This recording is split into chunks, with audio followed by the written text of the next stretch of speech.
up? Welcome into your daily Buckeye Blitz for a game day, Saturday, November 4th, 2023.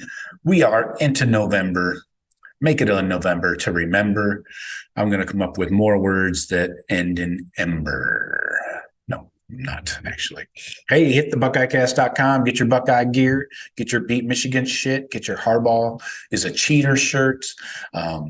Our Honor Defend, that's the latest design I put out. The Built Ohio Tough shirt I have on myself right here. It's one of the most popular items this season. So people are digging it. Got them in all different colors. So check out the site, thebuckeyecast.com, while everything is still on sale. All right. Here we go. We're doing our weekly picks here on a Saturday, getting geared up for this Buckeye game at noon. All right. So we got another noon game here. Got a couple actually that I'm looking at. These aren't super exciting, but I think Texas K-State's a good one.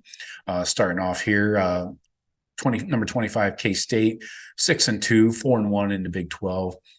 Going to Texas 7-1, number 7 in the country at DKR Stadium in Austin. Texas favored by 4, an over/under of 51. Now you got to remember Quinn Ewers is still out, but this is a home game. This is your big noon on Fox, by the way. K-State will move the ball. They're going to put up some yards, but they do it with a balanced attack. These guys do it like 238 on the ground, through the air, 226 on the ground. So a very balanced offense. Texas allows a lot through the air, 230. Not a lot. I mean, that's more than most teams. But they shut down that run, keeping teams under 100 yards rushing. So the question here is, can Texas get it into the end zone? I like Malik Murphy. He's looking good.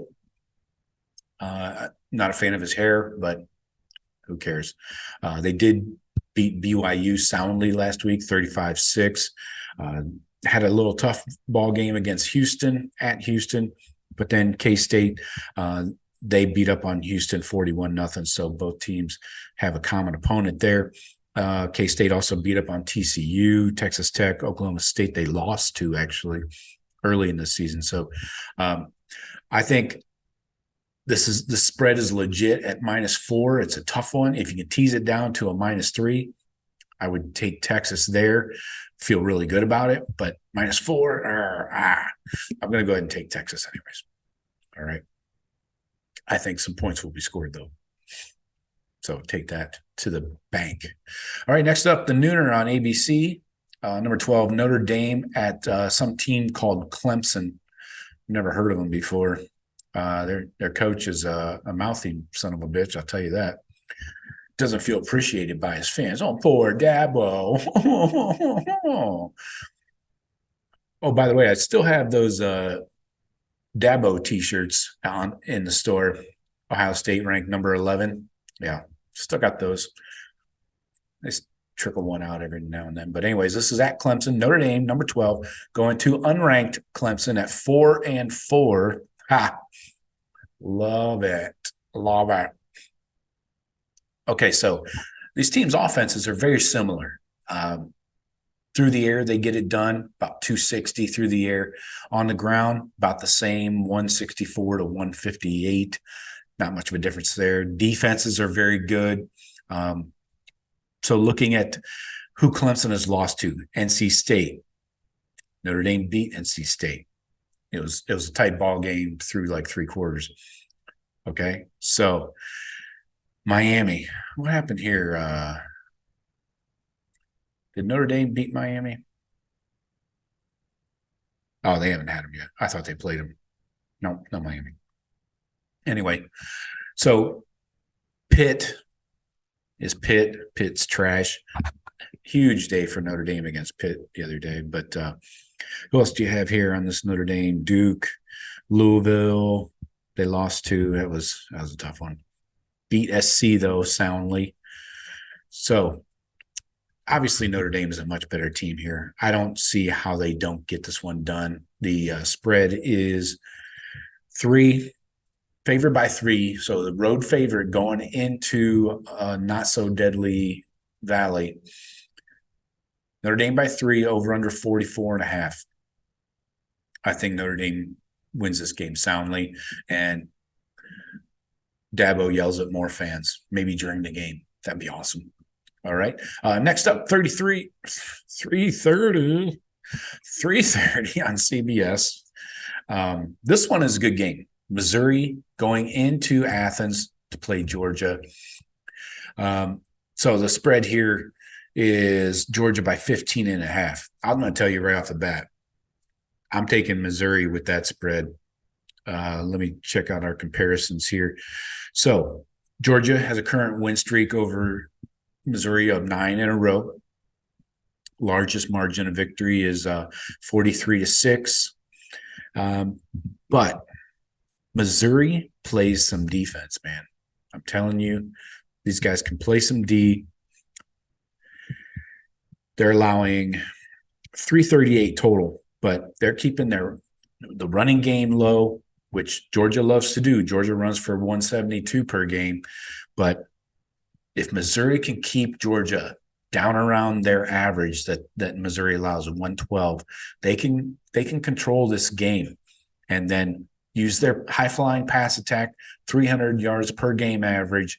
You got Carson Beck, obviously 14 touchdowns, but 4 picks. Had a good year, 2,500 yards, but they're still without Brock Bowers.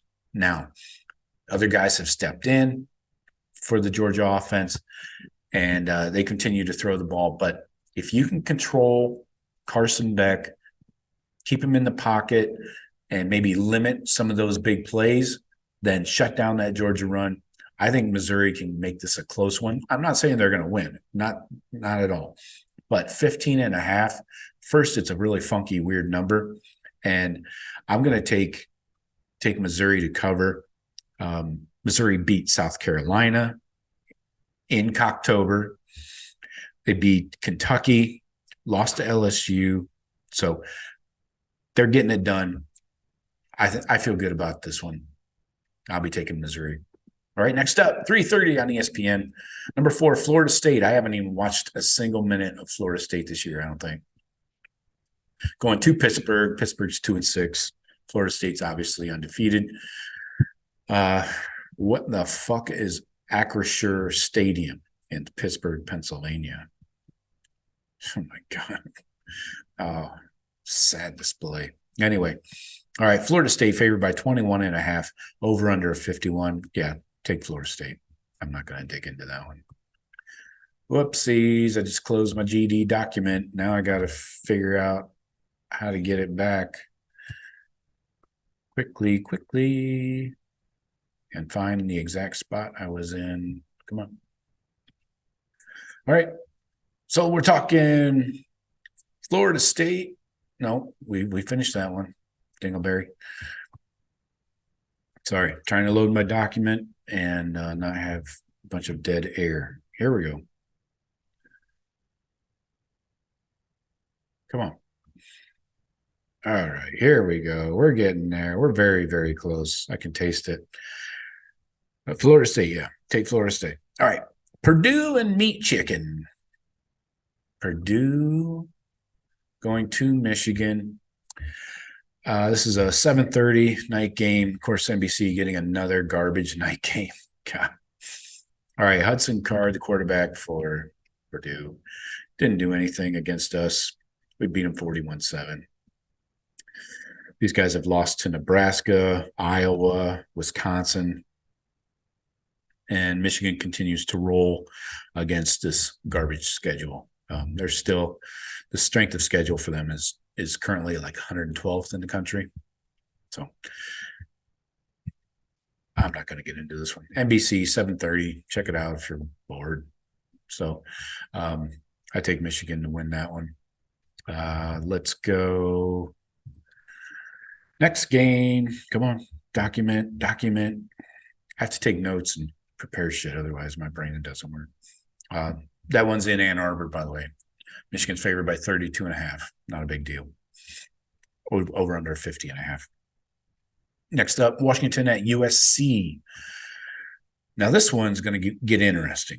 we know USC has one of the best defenses in the country. Sorry, I tried to say it with a straight face. I just can't. I fucking can't. Washington averages 500 yards of offense per game. Washington's got to roll, right? I mean, how is SC even going to consider stopping this defense? Now, you might say, on the other hand, how is Washington going to stop Caleb Williams? That's a fair point. This is ABC 7:30. The spread is Washington by 3.5 at LA. So another road favorite here, over under of 76. So a huge defensive battle in the Coliseum in Los Angeles. Washington's number 5 in the country, undefeated. USC stopped carrying weeks ago. They're 7-2. I think Washington wins this one easily. There's no way. Well, there is a way, but I think the Husky defense will do something to stop Caleb Williams. Husky defense does allow 400 yards on average of offense. So that stellar Pac-10 defensive struggle, it's like Big 12, man. So take Washington, 3.5. Next up, 7:45, precisely on the dot. CBS, LSU at number 8, Alabama. LSU's 13. They're 6 and. Ooh, that was a good one. Almost sneezed all over the place. I would have covered the entire screen. LSU 6-2. Bama 7-1. 5-0 in the SEC, which is important. This is in Tuscaloosa. Alabama's favored by a field goal. Yeah, expecting a tight one. 60.5 here.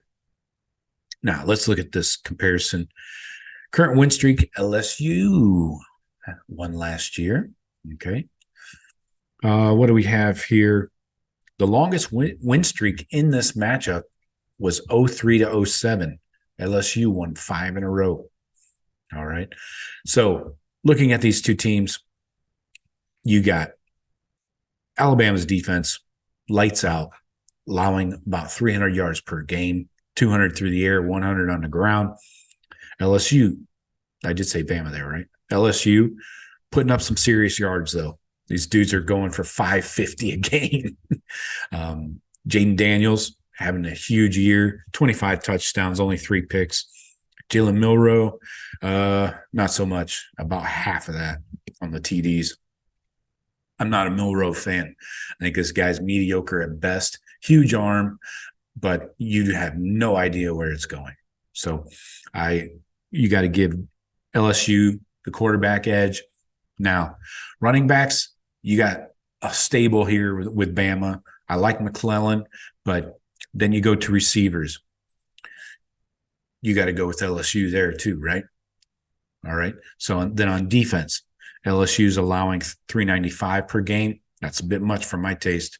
But if they can contain this Alabama running game, I don't think Milroe can beat anybody by himself. Who is Bama beaten? Tennessee. Tennessee's got Joe Milton, basically the same Milroe, same as Milroe. They beat Arkansas by a field goal. Beat A&M by 6. They did beat up on Michigan State, Ole Miss, but LSU has got it going on. They come back around. Had a tough one at Missouri. That's why I'm taking Missouri with that spread in the Georgia game. Then they beat Auburn and smashed Army. So they did lose a 6-point game to Ole Miss. Did beat Arkansas also by a field goal. Interesting correlation there. So with the spread and this being at Bryant-Denny, I'm taking Alabama to cover. It's going to be a tight one, though. Just a field goal is the spread here with Bama, the favorite. I'm taking Bama. All right. Last up, we got our new CBS. Noon on the CBSer. Number 3, Ohio State. Your Buckeyes, 8-0, undefeated. Rutgers, going into Rutgers at 6-2 at SHIT Stadium in Piscataway, New Jersey. Buckeyes favored by 18.5, over under 42.5. Now, we've talked about this game multiple times this week. Kyle McCord, much better quarterback than Gavin Wimsatt, but the rushing edge goes to Rutgers. How often can you say that? Not very. They're averaging 45 more yards per game than Ohio State. Now, you can also say the Ohio State running game has been, hit and miss. Trade has been out since the Notre Dame game, came back against Wisconsin, put up big numbers. But let's continue to see some steps here by this Ohio State O-line and running game. Buckeye defense, one of the best in the country, allowing 260 yards per game, total offense, 160 through the air, 100 on the ground. So Rutgers defense is good, but not good enough. Buckeyes roll. I haven't seen a weather forecast. I don't think it's going to matter. But this rushing defense is decent. We gotta establish a run and overcome that. So I think Buckeyes roll, take them with the 18.5 to cover. I think the under, though, I think this is going to be a 30-10 kind of game, maybe 27-10, 27-9. I don't know if Rutgers can get in the end zone without some big plays. So that's all I got for you. Hope you guys enjoy the games. I'll be back with my instant reaction. Let's aim for this evening at some point, okay? Since it's an early noon game. Hopefully it's over early. All right. We'll talk to you later. Go Bucks.